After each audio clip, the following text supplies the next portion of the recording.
Aldım hatta öte.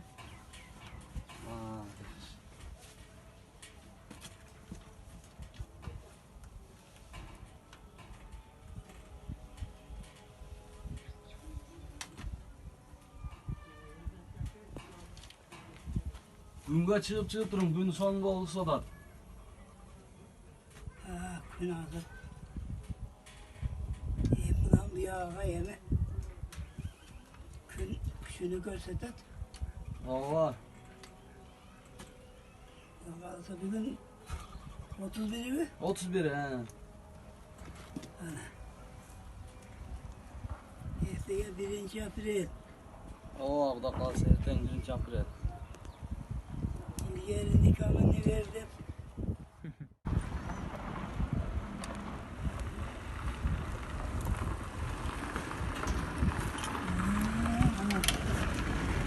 Köşede adamlar hazır. Sekin çocuk kaldı.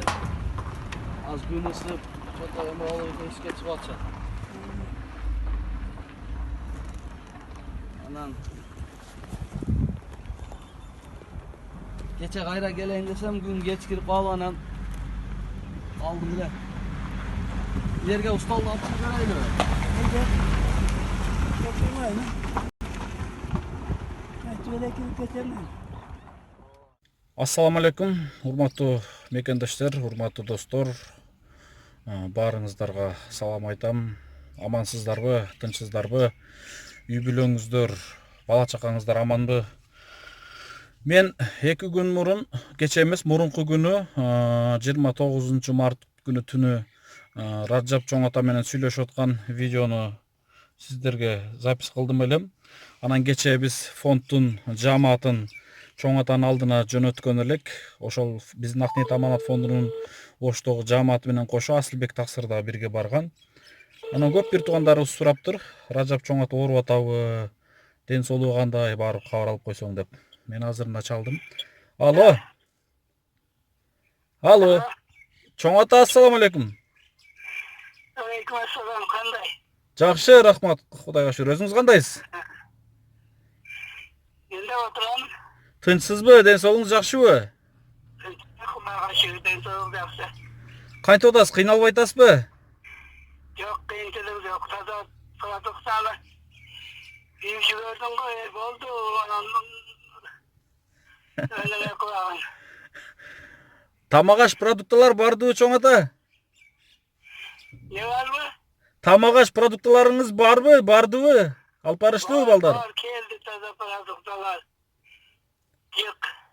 О, сизди эшикке чыга албаса, баягы сиз тамактан бай кафе жабык, бардык чакынлар жабык болсо, кантип атат экен деп кыйналып болсо керек деп кыжалат болуп, өзүм бара албайм, жол жабык, өзүм бара албасам дагы балдарды дайындап, анан кээ бирлерден сурандык элек барып кабар алып тургула депчи. Ay rahmat. Abla şunca karar algan. Köptelen ayaklar vergen. Ден соолугуңуз кандай, чоң ата? Ден соолугуңуз жакшыбы? Буякта мага кээ бирлер ооруп атабы деп сарсан болуп, кыжалат болуп сурап атат да. Ден соолугуңуз жакшыбы? Kim? Кече мен балдар барганда бир аз сыркоологондой болуп жатыптыр дегендей кылышты да. Yok kulaya şöyle derim taza. Ден соолугуңуз жакшыбы? Yakşı dem soğuk. Машалла, жакшы эле болсун. Кудайым ушул бүгүнкү оор сыноодон аман эсен чыгып кетти эле, Кудай буйрса. Астыңызга мен да бара албай кыжалат болуп атам. Kulağım taktap. Kırgızdın evi sıkıp ketkide şunam. Ah Kuday, lanam Kuday. Кудай сактасын эми. Kuday saktasın. Кудай сактасын. Ден соолугуңуз жакшы болсо жакшы экен, чоң ата. Жакшы туруңуз анда. Телефондо чалып сурап турам. Өзүңүздү караңыз, абайлаңыз. Дары дармектериңиз барбы, чоң ата? Var. Дарыларыңыз барбы? Var, deri de var, deri var. Анан эшиктен продукта тамак аш алып кирген адамдар менен дагы бардыгы менен дагы учураша бербеңиз. Мен багандай антисептик колуңузду жуйтурган нерсе берирем деп эсимен чыгыптыр да, эртең дагы бирөөгө айтам. Алып барып бер деп. Азыр баягы вирус, коронавирус деген оору бул адам менен адам учурашканда эле ушундай жугуштуу оору экен да, Кудай сактасын. Эми этият болуңуз да, сак болуңуз, Öyle. Bakalım. Болуптур, мейли, жакшы туруңуз, чоң ата. Kuda kalasa barabız jol açılsa inşallah. Жақсы тұрыңыз çoğata. Allah'ım emanet. Meyliniz dua kılıp durunuz. Amin. Mına urmatlı dostlar, men azır Rajabali çoğatam menen süйлөштүm. Çoğatanın den soluğu Kudayga şükür. Den soluğu murunkuday эле. Tugandar, kıjalat bolboңуздар, sarсан болбоңуздар. Ушунча sarsan olup, kıjalat bolup сураганыңыздарга Аллах разы болсун. Men ушунчалык разы болдum. Чындыгында бирок кечеки видеону көрүп өзүм дагы көзүмө жаш алдым. Себеби мен дагы ушул чоң атамдын бир эрке бир небереси элем. Чоң атамдын алдына барганда дайым мени жакшы көрүп, жанына алып, жакшы жылуу сөздөрүн айтып, чоң атамдын бир акыл насаат сөздөрүн угуп калдым. Жаткан жери жайлуу болсун. Чоң атамдын дагы бүгүнкү ушул иште жүргөнүмө салымы бар. Өтө баягындай токтоо сүрдүү киши эле. Мына ошол чоң атамды эстеп бир көзүмө жаш алып алдым. Чындыгында каарыганда адамга кыйын болуп калат экен. Мына ошол чоң ата дагы кечээ күнү көрдүңүздөр. Эми ал чоң ата уктап аткан маалында биздин фонддун жамааты Асылбек Тасыр кошо барып калыптыр. Анан ошол ордуман тургандан зериктим дейт. Мен сразу эле чалып сурадым да. Мен жөнөткөн балдар чото сурап коюңузчу, ден соолугу жакшы эле экендигинен чалып эле сурасам жакшы дейт. Мен азыр сиздердин алдыңыздарда да сурадым да. Сарсан болбоңуздар, кыжалат болбоңуздар, Кудайга шүгүр. Ден соолугу мурункудай эле болгону кечээ ушул уктап аткан маал эле. Кудайга шүгүр. Анан бүгүнкү күндө кечээ ошо видеодон кийин мен ушунчалык ыраазы болдум. Видеодон кийин ушунчалык кайрылуулар эме чоң атага жардам берген адамдар көбөйдү. Мына бир күндө 5-6 адам азырайт атпайбы, канча адамды жөнөтүп берипсиң деп. Канча адамдар барып ошол видеону көрүп кол сунуп ачат. Анан чоң ата жалгыз жашайт. Урматтуу достор, мен сиздерден суранам. Мен группа ачайын, WhatsApp группа. Мен ошол чоң атадан кабар алам деген бир туугандарды группага кошоюн дагы. Баягындай кезек-кезеги менен очерети менен барайлы туугандар, баардыгыбыз бир барып алып, баардыгыбыздын тамагыбыз ал жерде баягындай ысырап болбосун, туугандар. Наныбыз катып, тамагыбыз жейлбей ысырап болуп калбасын. Күнүнө бир маал ысык тамак барып турса болот чоң атага Кудай буйрса. Ошого ар бирибиз очерет менен ушу карантинден чыкканга чейин кабар алып турайлы. Мен сиздерден ушуну суранып кетем. Мен азыр WhatsApp группа ачам. WhatsApp'ымдын номеринди айтып коеюн: 705 менен 33 77 90. Мына ушул номерге WhatsApp'ка да жазып коюңуздар. 705 менен 33 77 90. Ушул группага мен да чоң атанын группасына кошулам деп мага жазып койсоңуздар, мен кошом дагы. Анан ошол группадан сүйлөшүп, бүгүн мен барам, бүгүн сен барасың деп мындай кезеги менен барайлы туугандар. Алып барган тамактарыбыз ысырап болуп калбасын. Бул ысырапкерчиликтин дагы убагында жооп берер күнү бар. Кээ бир инсандар караңыздарчы, кечээ күнү эмне деген ысырапкарды кылды. Бүгүн биз бир тиштем, бир сындырым нанга зар болуп атсак, кээ бир инсандар кечээ күнү тоюнан ашып калган, башкасынан ашып калган тамак аштарын төгүп чачып, эмне деген ысырапкорчулуктарга барды. Ошол ашып калганды элге бергенге ыра көрбөстөн төккөнгө канча адамдар мына ушул кадамдарга барышты. Аллах Таала өзү сактасын ошондой инсандарды. Мен айтар элем, ысырап кылбайлы, анан чоң атабыздан кабар алып турайлы. Анан шартыңыздарга караңыздар. Кече бир эжебиз үйүнөн чыгып алып барып, кайра кайтканда пост бар экен, посттон өткөрбөй кыйналды. Анан мага чалып, балдарга күч органдарга чалсаң же алар кээ бир трубканы албай коюшту, түшүндүрүп айтайын десем. Ошондуктан шартыңыздарга караңыздар, мажбурлабайбыз. Кимде мүмкүнчүлүк болсо туугандар. Болгону берели адам. Кече бир инсан комментарийде жазып атат: жасап аткан тамагыңызга болгону бир чөмүш тамак кошуп койсоңуз, бир кесе ашыкча тамак болот. Мына ошол бир кесе ашыкча тамагыңызды ушул чоң атага берип турсаңыз деп өтө сонун бир сунушун айтты. Мен да кошулам ушундай эмегечи. Ошондуктан кайдыгер карабаңыздар, ушул чоң атанын жашына жетели, чоң атанын дуасын алайлы иншалла. Анан бүгүн чоң атага кече биздин фонддун жамааты менен кошо кабар алган урматтуу достор, сиз менен биздин көзүбүз көрөт, эки бутубуз басат, эки колубуз иштейт, оозубуз шадыратап сүйлөйт, тилибиз сүйлөйт. Эң башкысы көзүбүз көрөт ошол жерде барып келгени. Көзү көрбөгөн кече Асылбек каары барып, жамаат менен барып кабар алгандыгы ушунчалык жүрөктү бир тилип кетти да. Ушул Асылбек таксыр барып турса анда биз анда эмне кылып атабыз депчи. Албетте мен сиздерди мажбурлабайм. Андан дагы башка, чоң атадан башка дагы мен дагы бир сунуш айтам.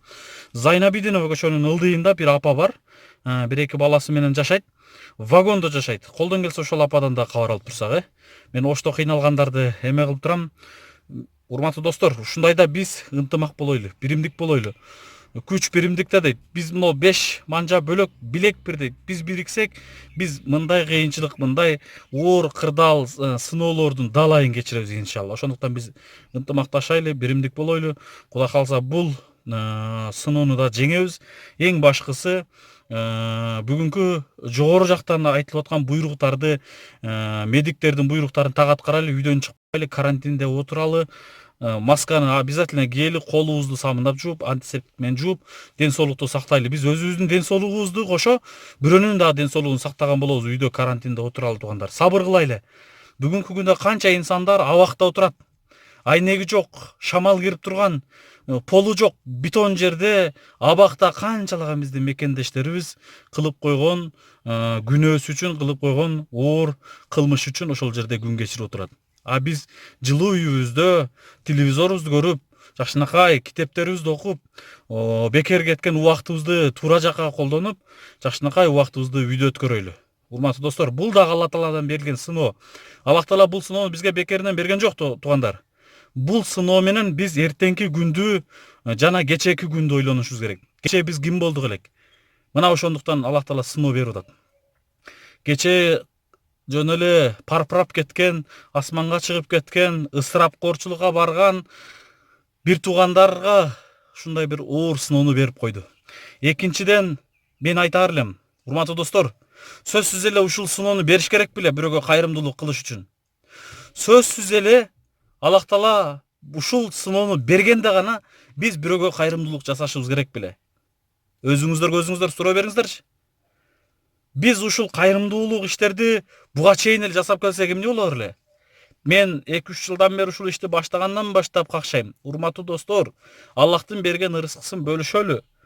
Аллахтын берген ырыскысын бөлүшсөк, биз эч качан мал мүлкүбүз кемибейт. Кайра тескерисинче биздин ишибиз оңолот. Алдыга жылат деп дайым айтчу элем.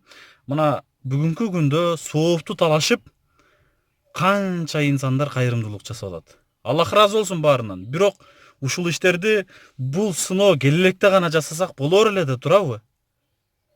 Ушунчалыгына да Кудайга шүгүр. Албетте ушуну кылыш үчүн, ушул жолго барыш үчүн Аллах Таалам ушундай сыноолорду берип койду. Кудай буйрса, бул сыноонун артынан дагы жакшы жаңылыктар күтүп турар иншалла. Баарыңыздарга чоң рахмат. Заманыбыз тынч болсун.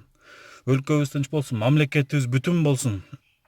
Мамлекетибиздеги элибиздин ден соолугу сак болсун. Рахмат баарыңыздарга. Ассаламу алейкум ва рахматуллахи ва баракатух. Анан эң башкысы чоң атадан күн санап барып кабар алып аткан элибизден Алла ыраазы болсун. Чоң рахмат сиздерге, Алла ыраазы болсун. Тапканыңыздарга Кудайым берекесин берсин иншалла. Баарыңыздарга өмүрүңүздөргө береке берсин. Жүздөн кем жашабаңар.